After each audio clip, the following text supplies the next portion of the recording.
I guess I am moderately in frame. Hi guys, I'm back. I had a bit of a snooze, and now I will go on with the second Let's Try filming. So this one I want to focus on the, I think her family is French. I think she's French-Canadian. I think. I might have that wrong. Or French-American. I want to say she's French-Canadian, but now living in the States. I forget. Anyway, I wanted to focus on the books of Michele Phoenix. And this is another one where, as far as I know, these are the ones I'm aware of that are out in English. I think she has a few other ones that have been published in French, but I don't read French, at least not very well. For now, I just have the English translations of her works. So the first one, I think, that came out was of Stillness and Storm. This is kind of a hard, there we go, it's kind of a hard cover to see. It's like a water feature with, or yeah, that's a kind of water and ocean thing with a rope in the background, twine, whatever you want to call it. It's a very nice cover. It's just kind of hard to pick up on light on camera. So this one is what I would consider kind of a domestic drama / character study type deal, where we have this married couple, Lauren and Sam, I think is the husband, yes, and they are living with their 13-year-old son Ryan, yes, in Nepal.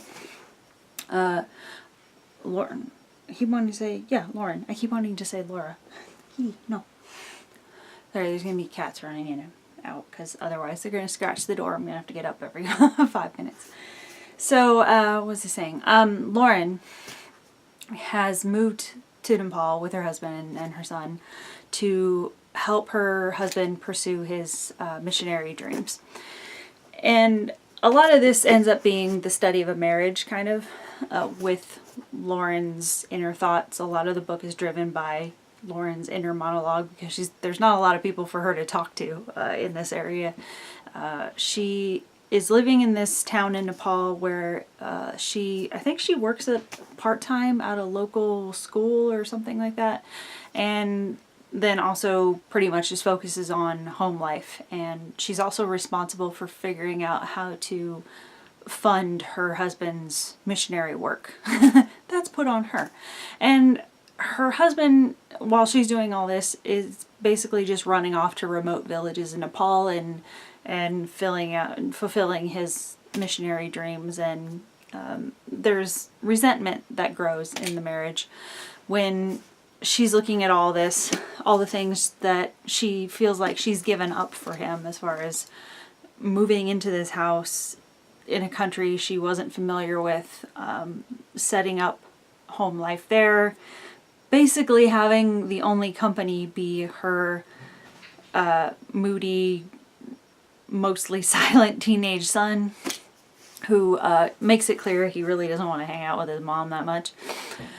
And she has no real outlet. It's basically just take care of the house, have her part-time work, figure out funding for making her husband's dreams happen. And there's resentment that builds with that, because she feels like she's putting everything into having what he wants accomplished, and he's just getting to run off and have all of these adventures. So yeah, there's bitterness that develops, and at one point during, like I said, a lot of this book is driven by Lauren's inner monologue and her having these thoughts to herself, since no one else to talk to. And one of the things that really stood out to me when she's having these thoughts is, at one point she describes her life as sufficient and adequate, and that's how she thinks of this married life. And my heart broke for her a little bit, because you should never have to settle for just sufficient. You should never have to go through life being like, well, I guess I'm checking all the boxes, but I'm not really enjoying anything. And I say you shouldn't, but I know that feeling very well, of feeling like I'm just taking care of things without really being necessarily fulfilled. And it's a sad place to be in, because, I mean, it's like, how many songs are out there that say you only get one trip around the sun? And it's hard, because while in theory you want to say, oh, you shouldn't have to live with that, or, you know, you deserve better, just life gets in the way, and you get locked up in it, and you get tied up in commitments to family and family loyalty, and feeling like, you know, you want to be, or you have to be the responsible one. And it looks at all of those aspects of just married life, and just, you know, I think in the big picture it focuses on just the life of a woman, really, because a lot of women, once you get into a cohabitation situation, you're kind of stepping into that role. I mean, I know there are women in relationships where their husband does a lot of the domestic stuff, but that's a little bit more uncommon, I think. I think still to this day, traditionally, women are, I think it's still wired in us to think that women are meant to be the caretakers of the home, the caretakers of children, your parents, your in-laws. Really, when you marry into a family, you're over time becoming that base, that matriarch post, where people are going to look to you and grow into getting comfortable with you being there, and being the reliable person, and having all of the house life answers for their questions. And while that's really flattering and empowering in some ways, there are days where you just feel beaten down with it, and you just want someone else to take up the slack or give you a little help, not always have it be on you. That's kind of where Lauren is in this story. She feels hurt in a way that her husband gets to go out and have all of these experiences, and he just relies on her to figure out how to make it happen for him. But he doesn't put a lot of time into finding out anymore what fuels her. Even though through part of the book we get a little bit of their backstory as far as like when they first met. It talks about Lauren and Sam meeting as college students in Austria, I think it was. Lauren was on a school trip with a college group and meets Sam there, and is immediately taken with how good looking he is, and how he seems deeply, honestly interested in her pursuits and her dreams and all of that. And they get into these really emotional, deep conversations, and end up growing to really get close to each other and talk about having a life together. And so we see the beginning of that to all these years later. I forget how many years, I think it's like 15, 20 years have spanned now from that point. And now she's looking at it as like, I can't remember the last time he bothered to ask what I'm into now, or if I have dreams I want to pursue, or any of those things. It's just, the husband, Sam, has become comfortable with where he's at, and just getting used to, oh, she just makes it happen somehow. And meanwhile, Lauren's just sort of slowly withering away in the shadows of neglect and not feeling important, just feeling like a tool in his toolbox, basically. So with all that, she's in a very vulnerable place emotionally, and that's when this social media, the danger of social media, or the temptation of social media, comes into the story, where she's on some sort of social media platform like Facebook, something like that, where you can interact and have private messages and stuff like that. And someone who reaches out to her ends up being this old friend of hers from like 20 years ago. I forget what his name was. Aiden. Aiden private messaged her one day and says, oh, hey, I stumbled across your profile, and was wondering how you were doing and all of that. And it starts out innocently enough, where she's just catching up with him and saying, oh, hey, great to talk to you. How have you been doing? And because she's in the emotional place she's in, it starts veering into something else over time, because all of a sudden she has this person in her life who's listening to her, who's paying attention to her, who wants to know what she's doing, who finds her interesting, gives her the time of day, all of those things that people naturally need to feel nurtured and fulfilled in, social interactions. And then the story, that's kind of where the character study comes in. The story starts looking at what's important to a person and what are you willing to risk and give up for making dreams happen, and how far is too far when, sort of dipping your toe in online flirtations and when you have a relationship where there's been such a long period of neglect and miscommunication or no communication. How do you bridge that? How do you get over that and come back to the person you initially fell in love with?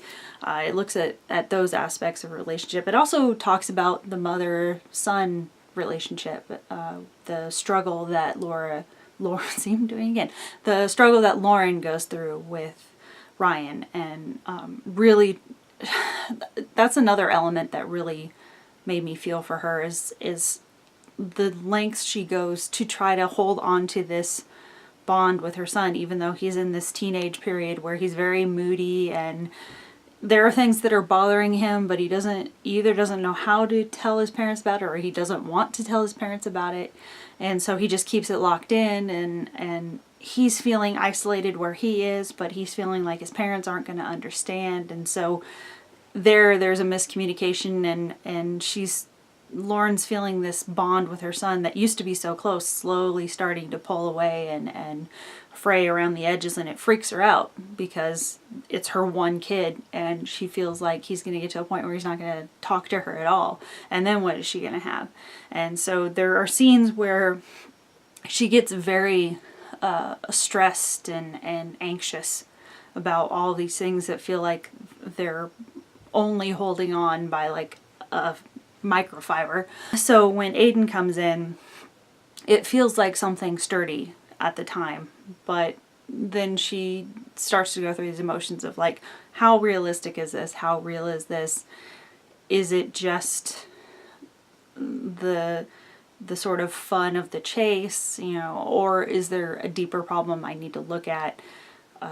Because the other part of the character study also looks at Sam as a person, and not only his maybe emotional neglect of his wife, but also him as a character. He on one hand, you can kind of understand where Lauren is coming from, because when you meet Sam, he's not a bad guy necessarily. He seems like a good dude. He seems like he has a good moral code for the most part. It's just that he likes what he likes, and he just wants people to make things happen for him. So he's not always the most selfless in nature, and he's just personality-wise, he's kind of boring. He's like, he doesn't have, like, he's a nice guy, but he doesn't have a lot of pizzazz to him. He at times he seems like the kind of guy that likes to hear himself talk a lot, and he's very knowledgeable about things, but he wants everybody in the room to know that. And one of the things that frustrated me with this story is as the reader, you just feel like this lock between him and Lauren, because they get into these arguments that are just filled with semantics where it's not going to go anywhere because neither will relinquish their point, and it's such a minute thing that they're both holding on to in an argument where it's like they're so close to the same point of view, but they're all fixating on one thing or another where they're just never going to find common ground because they can't get out of their own spaces. And it's frustrating as a reader to be like, oh my god, seriously, you guys? It's like they seriously need a referee to just be like, okay, and just, you know, bullhorn something to help them see their problem and why there's such a block between them. So yeah, with this book, it's a good read. It's a little bit of a slow burn, and like I said, it's character study. So if you're a very plot-driven reader, this one's maybe a little bit of a chore for you. I don't mind a good character study if it's done good or well, I should say. And personally, me, I like for a good fast-moving plot, but if a good character study, if it's done well, then I don't mind reading through one of those. This one moved a little bit more slow than I probably would have liked, and some of the characters do get like really analytical about their situations, and there are times where you just want to be like, oh my god, move on. But overall, it's pretty good. The environment, as far as being in Nepal, and also the isolation aspect of Lauren's environment, I think that's done really well. There's decent atmosphere in the story, but yeah, it was just like the plot and the characters themselves were good, but they fell flat at times, and there were points where the story dragged.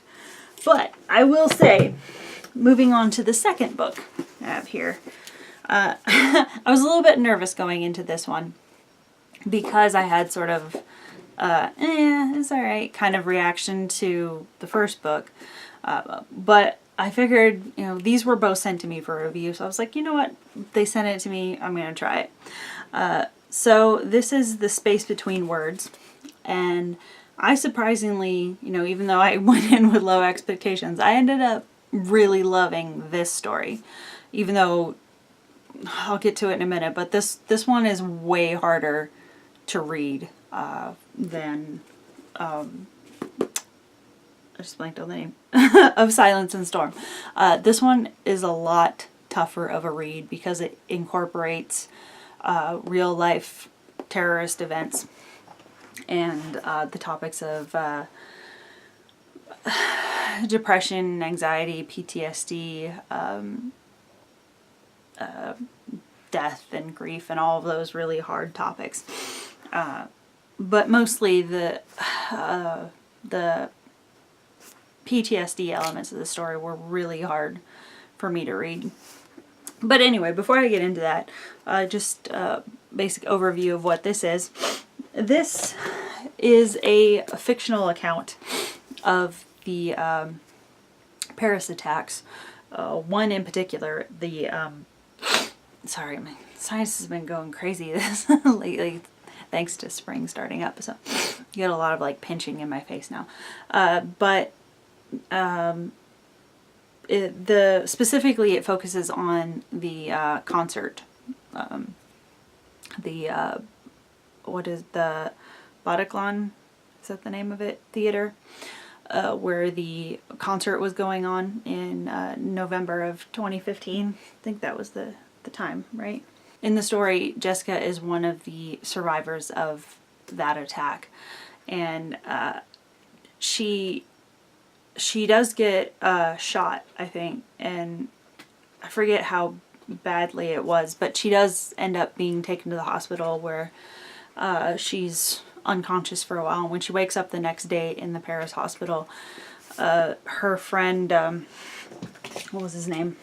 Her friend Patrick is in the hospital room to see her there. You know, naturally, when she goes through something traumatic, she's an American. She's visiting in Paris. Her and Patrick and one of their other friends had planned this trip where they were going to drive through France and visit all these antique shops and stop at little inns and things like that. And the other friend, she gets spooked pretty quickly and goes back to the States. And when Jessica comes to, she and Patrick get to talking, and she decides, you know, I really should go back home. I think I want to be with my parents now.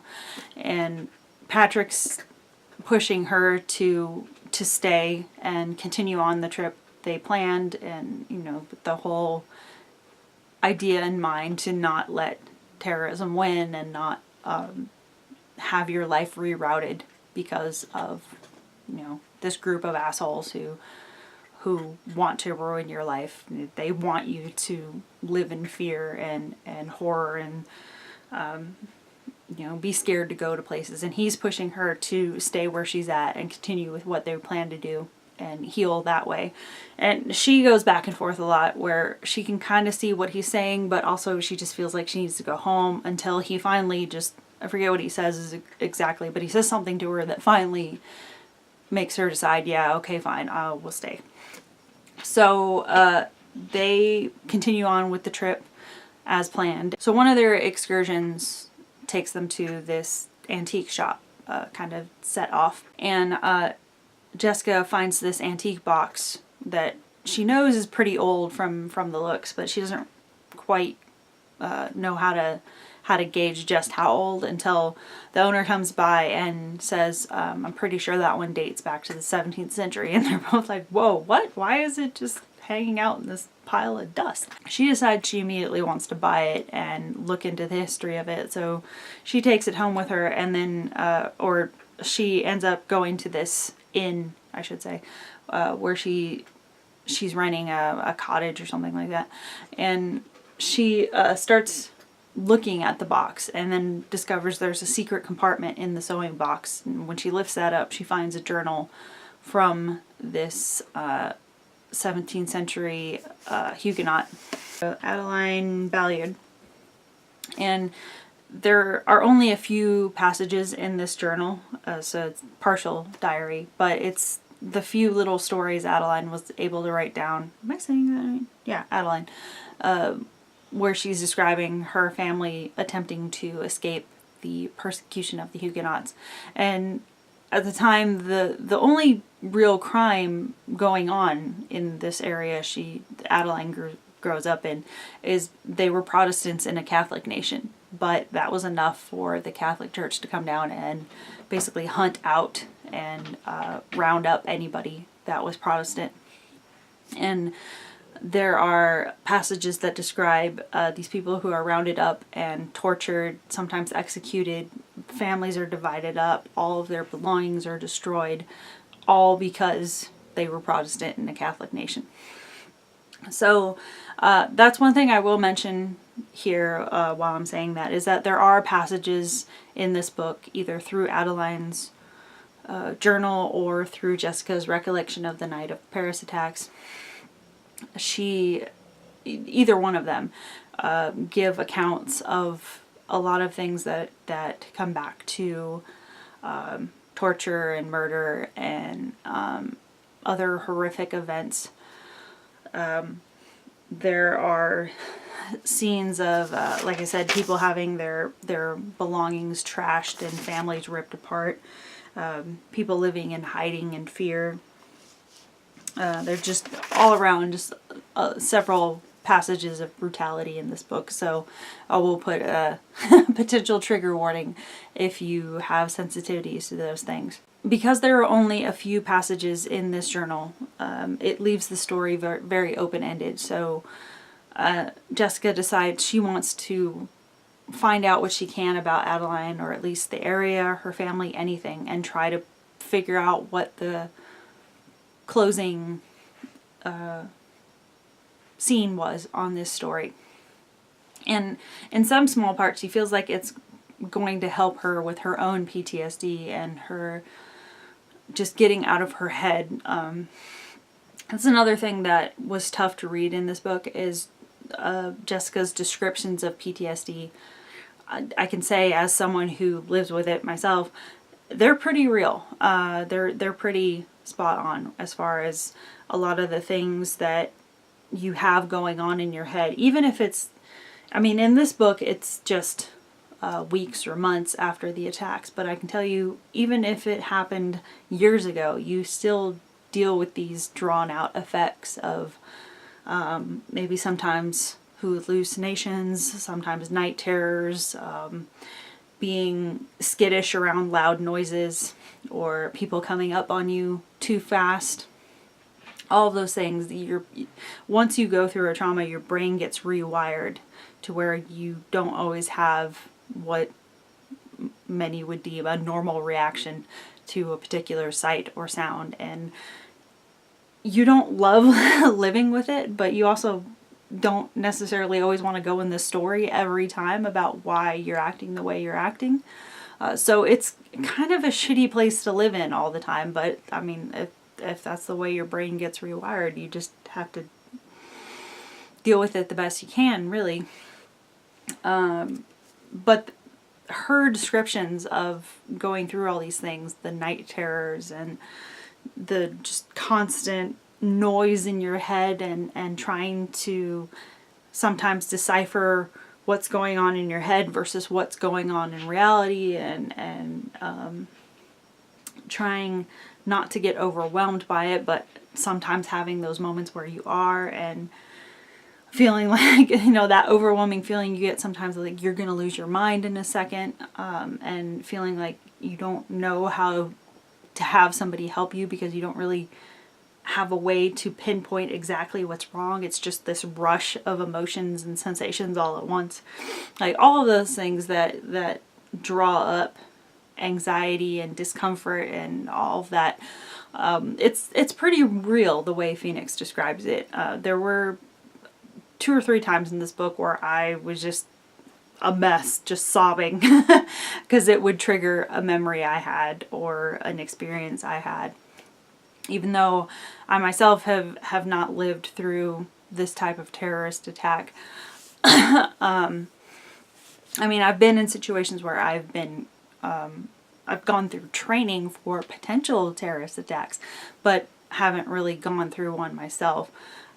So my PTSD was not exactly like what Jessica's going through. Her experience was definitely more extreme than anything I could relate to necessarily, but the outcomes were very similar to where I was left pretty uncomfortable reading this, but it was a really good read. It's an important read, as far as having an honest account of what real traumatic experiences and real mental illness can do to a person silently. And, you know, when you're trying to fight that the best you can on your own, it can be exhausting a lot of times. And so I was reading through this, and I didn't expect this story to get to me as much as it did. And I was going through the story, you know, crying with her and feeling for her. And there's also a little bit of an unexpected paranormal twist in this story. I'm not going to say what it is. I've been sort of tiptoeing around it because I don't want to ruin the effect of it. Because I remember when I got to that part of the story where I was like, wait, what? What just happened? What? It startled me. I wasn't, because there's no real hint that that's what's going to happen. It just sort of is dropped on you in the middle of the novel. This shift where it's got a slight paranormal twist. But I don't want to ruin that for anybody. So I'm not saying what it is or when it happens. You'll just, when you hit it, you'll know. But I also really appreciated that was in there because it just made for an extra interesting element where I'm just like, well, that's pretty damn cool. So yeah, it was, this one was fun. It was hard, but man, yeah. I will say, as far as like the PTSD element, I forgot to add, chapter 17 especially is pretty intense. And then there's also, you know how sometimes you read a novel and there's like one character who's a very minor character. They have like maybe a couple scenes in the whole book, but there's something so magical about them that they just stick in your memory every time you think about that book. Now, this book had a character like that in the form of Nellie, who was this woman who ends up being one of the tour guides at Canterbury Cathedral, where Jessica goes to do some research into Adeline's story.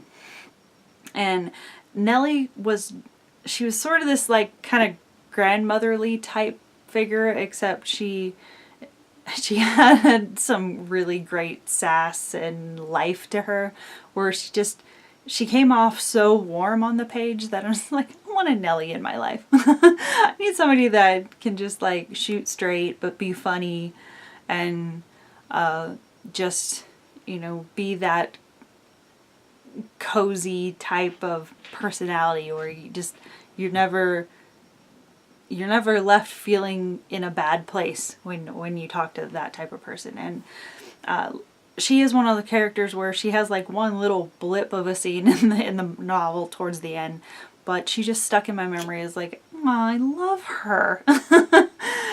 So yeah, if there was a whole other story that was like just Nellie and the people Nellie helps out or something like that, I would totally eat up that book.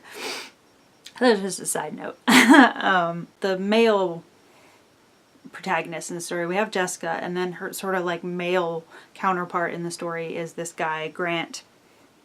And Grant is the brother of the woman who owns the inn where Jessica is staying. Grant is he's an interesting sort of like stand up, work hard, working class kind of guy. You know, the shoot straight kind of guy. Then there's also Grant's nephew, Connor, who is adorable as a little boy. He's that cute age of a kid where they have like just the most adorable questions and ways of looking at things. And there's a passage where Connor talks about having these visions of I think he calls them like shiny silver ninjas or something like that, where it's super cute. And the explanation behind that is pretty sweet. But again, I don't want to give too much of that away. But yeah, that was another one where it's like that kid. I know I'm not even the biggest kid person. Not that I don't like kids, but there are plenty of kids where I'm just like, that kid is kind of annoying. But there are some kids where I'm like, that's a good kid. There should be more kids like that. There was one aspect of the whole thing between Grant and Jessica and what was her name? The sister, Mona, I think. There was one scene towards the beginning where the relationship between Grant and Mona when they're first introduced is a little bit weird. I mean, when you see them first interact, they do act like they're a couple with each other. There's just a closeness that it's hard not to interpret that as a couple. And Jessica does that. She assumes when she first meets them that they're a couple, and then later Grant explains, oh, that's a common misconception, she's actually my sister. And that was another scene in the book where I'm like, what? And then I was thinking back and I was like, well, if, you know, let's say you have a character that says that's a common misconception. I'm like, well, it's an easy misconception to miss. Just introduce yourselves as, hi, I'm Grant, this is my sister. Nobody's going to be confused about that from the beginning, but nothing like that is said. He just gives names, and then they have this really weird bond at the beginning that doesn't come off as sibling bond. To me, it did read as a couple-y type bond. So when I was reading this, I was like, are they gonna have like a flowers in the attic kind of thing going on here? Like what's gonna, but thankfully it went in a different direction, and down the road I kind of see why Phoenix decided to develop those confusing signals or feelings between these characters, because it sets it up for a different element in the story down the road. But it was just it kind of irritated me though. I'm like, I don't have that misconception when people meet me and my brother. There's no like, oh, are you guys together? Like, no, it's pretty easy to not have people confused about that. So yeah, I just thought that was weird. But yeah, this story was definitely more complex and more, just at times emotionally draining, but also really engaging. It had all those elements that I had wished the first book had had. So yeah, if you had that experience where you pick up of Stillness and Storm and you were kind of just like about it, I would definitely recommend still trying this one, because this one I felt got so much better in Phoenix's writing. So yeah, that's what I had for those, but I had a bonus book. I thought I would talk about this since I was talking about the Paris attacks. I have a little book that is not written by Phoenix, but it is in the theme of the Paris attacks. And this is a little memoir I thought some of you might be interested in, because this is a damn fine read. And that's You Will Not Have My Hate by Antoine Leiris. This is a nonfiction.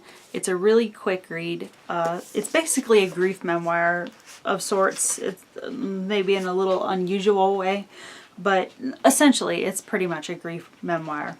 But I think maybe one of the best out there that I've read.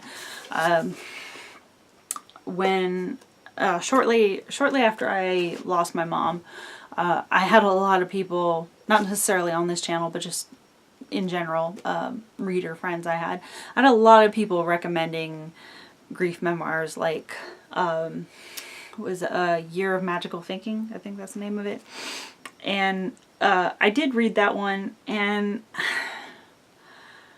I could get why people recommend it, but I wasn't as amazed by it as a lot of people were touting it up to be. I felt like there was a strong distanced tone to that book, which in a way I could kind of get, because if you're writing in a place of grief, I understand that there is a sensation of, you do feel distanced from the world, you do feel disconnected from things for a time, and it's really hard and it takes time to get out of that. So I could understand why it had that tone, but I also, I'm just being honest, it wasn't particularly helpful to me at the time. But this one, it's much shorter than that book, and this one definitely reached me much deeper than that book ever did. And again, it's a little bit different because this is a memoir of a man whose wife also died in that theater attack, but she was an actual victim. It's not fictionalized.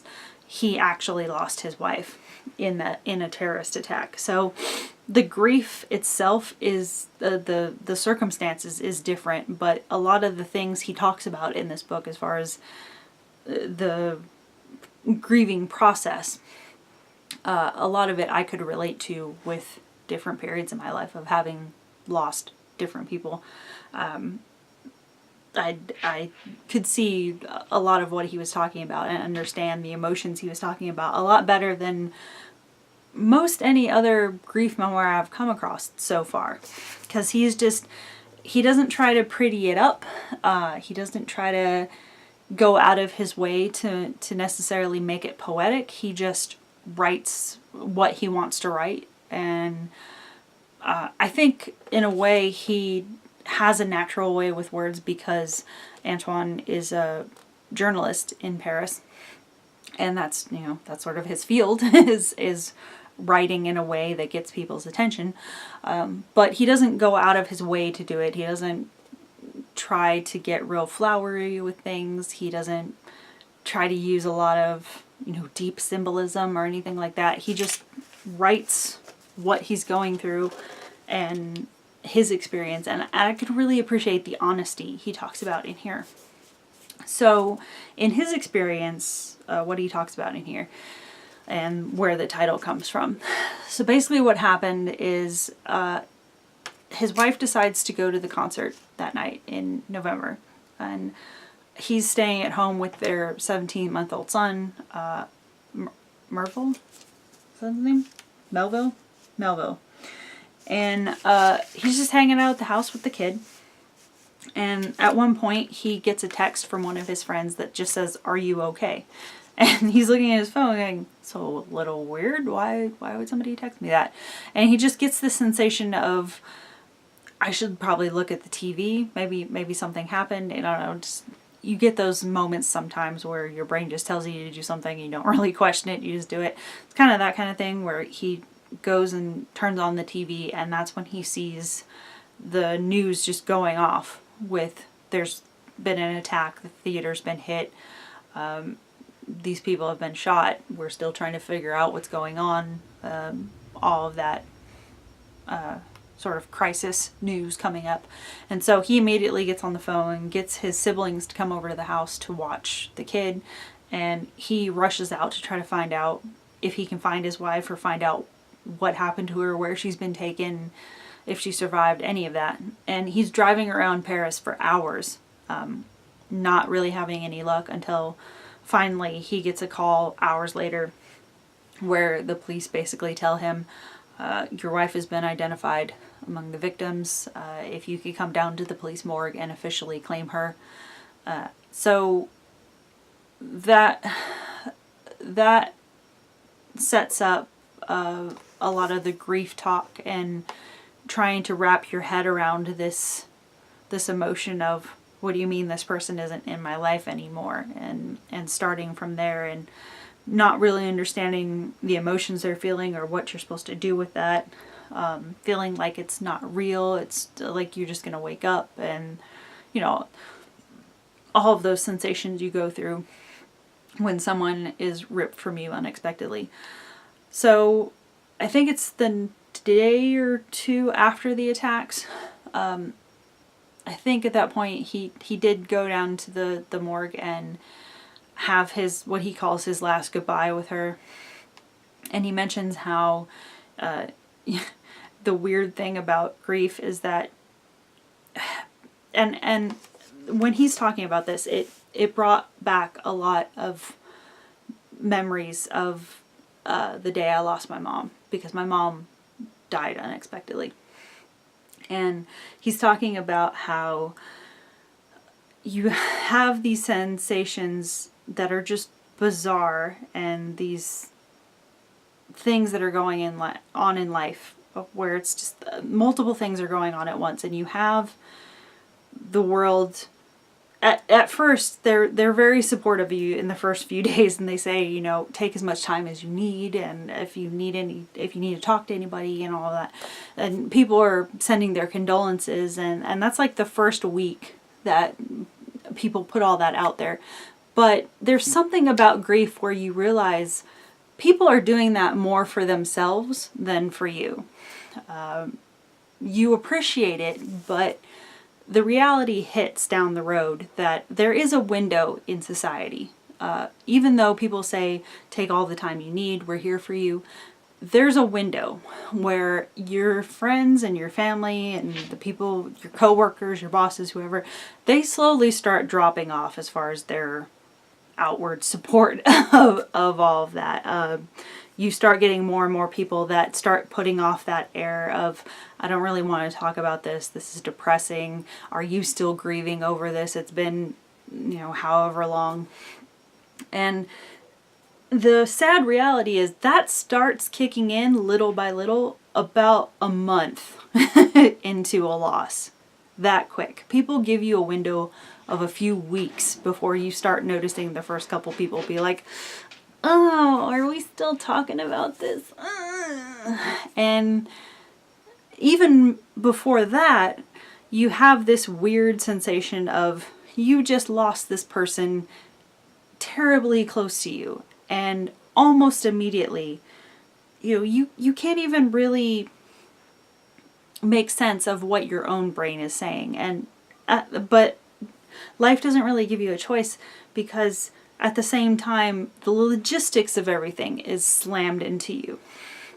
Where, in this story, he talks about how he had to say goodbye to his wife at the police morgue, and then, like an hour later, he had to meet with his in-laws at this cafe and try to have like a normal lunch where they talk about the final wishes and where they go from here and all that. And he said, you think about like the window of that, where a moment ago I was looking at my dead wife, and now I have to go to this lunch where I have to act like everything's going to be fine, everything's normal. We just have to figure out the logistics of this and we're all going to be okay. And you don't necessarily feel like that. But society kind of pushes you to put on that front.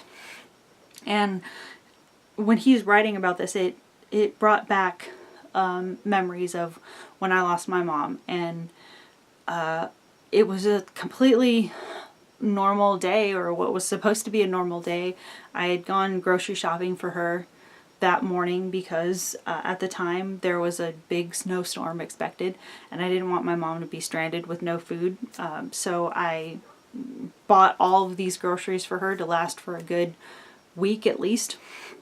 And Barry was with me and we just took the food over there and we were gonna, you know, stock her cabinets in her fridge and hang out for a while. And I kept knocking on the door and she wasn't answering, and I kept trying to call her cell phone and she wasn't answering, and and I was calling her house phone and everything, and that's not like my mom to not pick up the phone. So I had to track down the landlord, and we finally got entry in because I didn't have my key on me, because usually mom's already up and awake and has the house unlocked and everything by that time. And you know, I have that memory of going in the apartment and calling out for her, and then having my next sight be the sight of my mom slumped over her bed.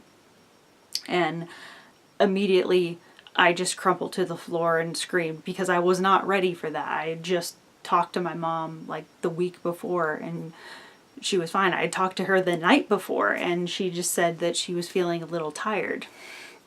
And so we had this whole conversation about how, you know, she was just going to get some sleep and I would see her in the morning and everything. And my point being is, you have that experience of, you just talked to this person, you just held this person, and now they're gone. And the very next day, I remember, I remember going and sitting on my mom's couch because I could feel myself going into shock, and I was trying to slow down my mind and trying to, you know, find some sort of emotional rooting where I wasn't going to lose my shit. And it wasn't an hour, not an hour had passed before I had people coming up to me asking me, you know, what are her final wishes? Where should we take her? Who do we need to call? You know, which funeral home do you work with? And all that, like, just bombarding me with these things. And thankfully I had Barry with me. Thankfully Barry is a firefighter.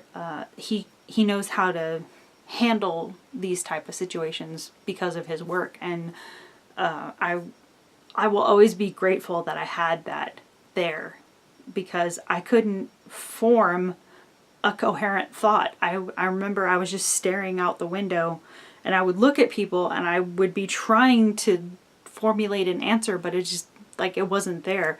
And thankfully Barry was there to field all that, and you know, he knows all of those EMT guys that showed up, and so he was handling a lot of that.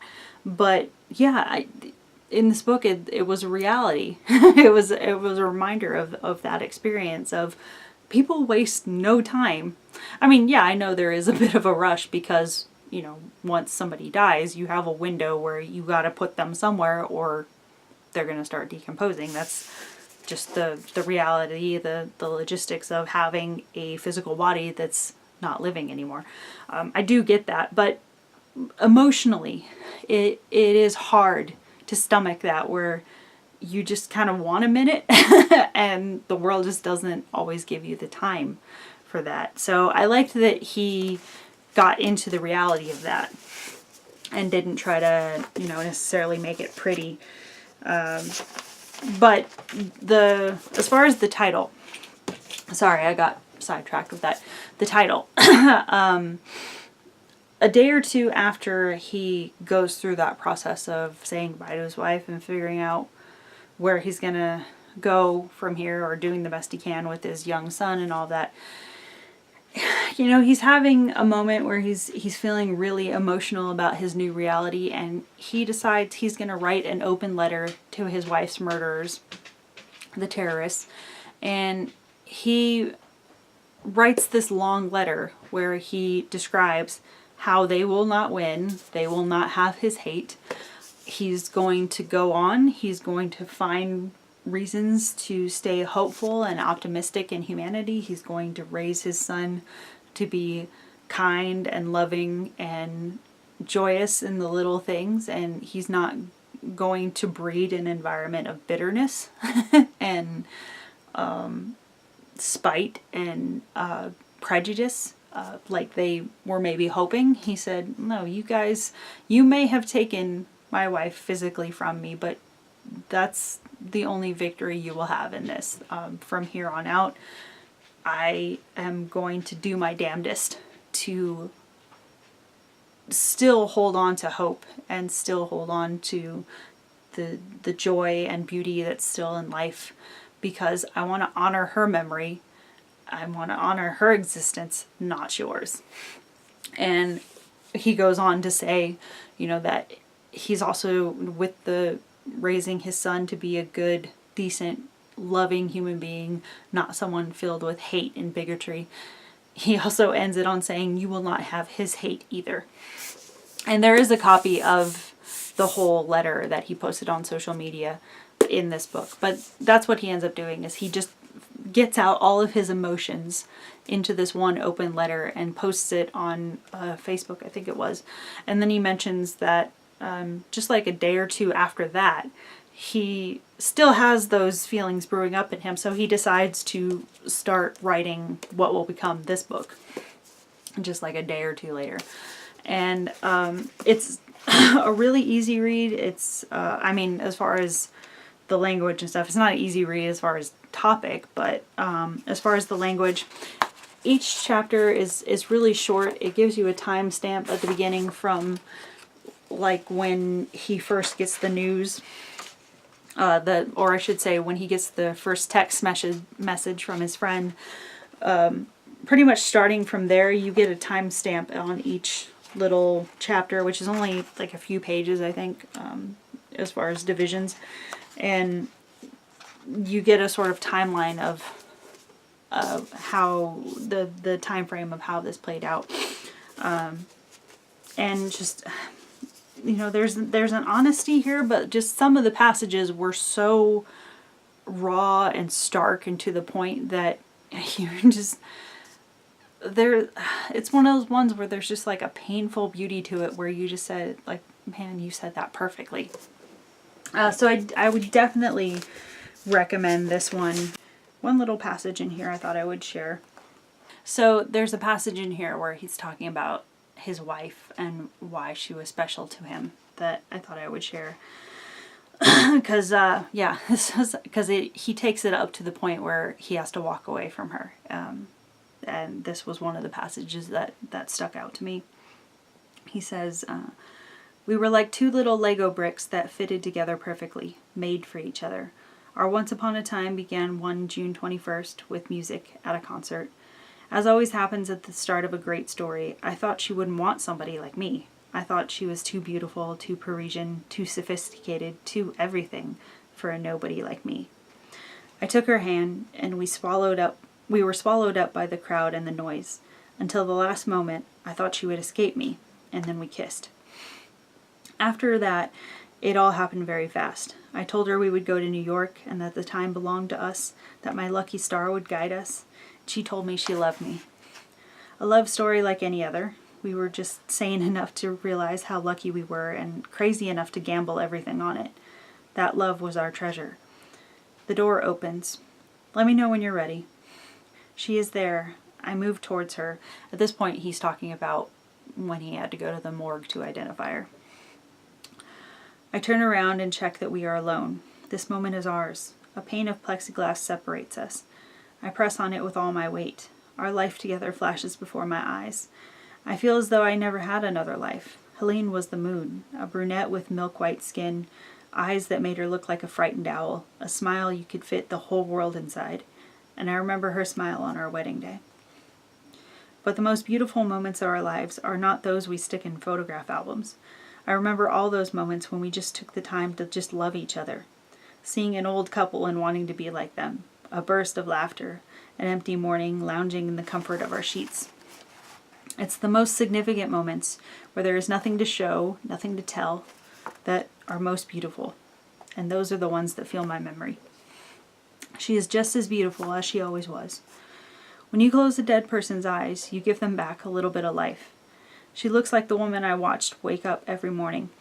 I want to lie next to her languorous body, warm her up, tell her she's the most beautiful woman I ever met. I want to close my eyes too and wait for Melville to call out to us, wait for him to start tangling himself up in our crumpled sheets. Helene often asked me if love could be shared, if after the arrival of our child would I still love her as much. After his birth, she never asked that again. I cry, I talk to her. I would like to stay another hour, at least a day, perhaps a lifetime, but I must leave her. The moon must set. Today, November 16th, the sun rises on our new Once Upon a Time. Story of a father and a son who go off living alone without the aid of the star to whom they swore their allegiance.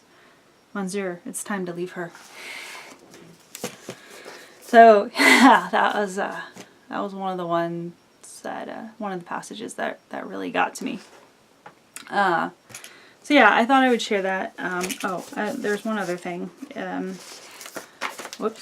Thought I would share the pictures of them. That's Antoine there. This book, if you're interested in translation information, this one has been translated from the French by Sam Taylor. But that's Antoine. And there's also a picture of Helene. I'm not sure if it's Helene or Helena, but that's his wife with their son. So yeah, I thought since I was talking about the Paris attacks in the novel, I would mention this book. I think, as hard as this book was, I think it's been one of my favorite books of the year so far. So 100% recommend this one if you're okay with reading, death memoirs, grief memoirs, things like that. So yeah, there we go. That's what I have for this video. This one's going to be a little bit long to edit. But there's some good stuff in here. So thanks for watching, guys, and we will talk soon. Bye, guys.